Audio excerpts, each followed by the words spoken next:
How to make a fringed table runner. A fringed table runner is a great DIY project you can use at a dinner party or simply have in your home. You can sew on a pom fringe for a cute decoration. You can also do traditional fringes without needing to sew. Make sure you choose the right materials so your table runner will hold up. You should also think about your color scheme and whether you'll decorate your runner. Method 1. Making a no-sew table runner. 1. Start with utility burlap. Utility burlap is cheaper than other types of burlap. Even if utility burlap is not the exact color you want, you can decorate it after you purchase it to make an attractive table runner. Decorate your burlap if you want. Acrylic paint and a sponge brush can be used to decorate thick burlap. This works best if you're making a fringe table runner without pom-poms. You can dip a sponge brush in acrylic paint, which you can purchase at any craft store. Use the brush to add designs like circles, stars, hearts, or whatever shape you want. You can add seasonal shapes, like pumpkin shapes for Thanksgiving. 2. Cut your fabric in the proper length. If you're not using burlap, figure what length of fabric you want for your table runner. This will depend on the length of your table. Your runner should be slightly longer than the full length of your table. Runners are usually thin strips of fabric, so strive for a rectangle-like shape.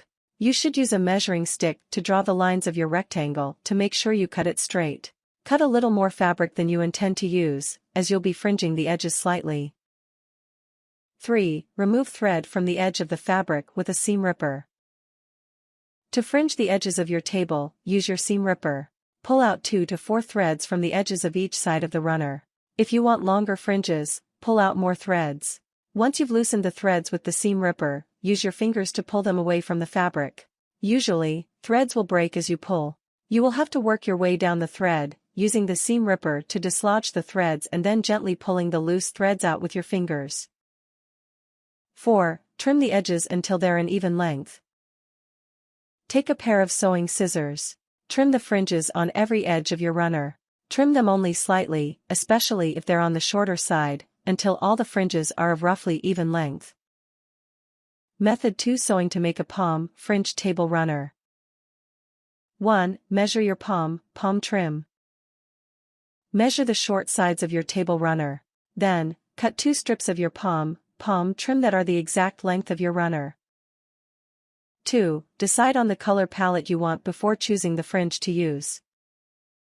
Think about the color scheme when choosing your supplies.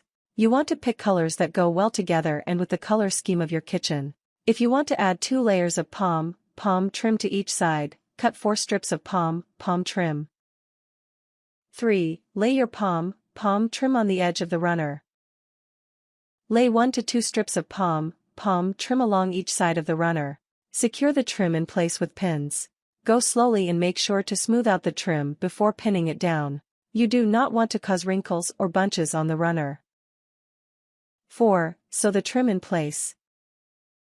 You want to use a running stitch. This means weaving the thread back and forth through the fabric. Sew the full length of the runner, keeping the pom trim in place. Then, tie a knot at the end of the thread to hold it in place. Things. Natural fabric with a thick weave. Scissors. Seam ripper. Pom-fringe. Table runner. Thread. Needle.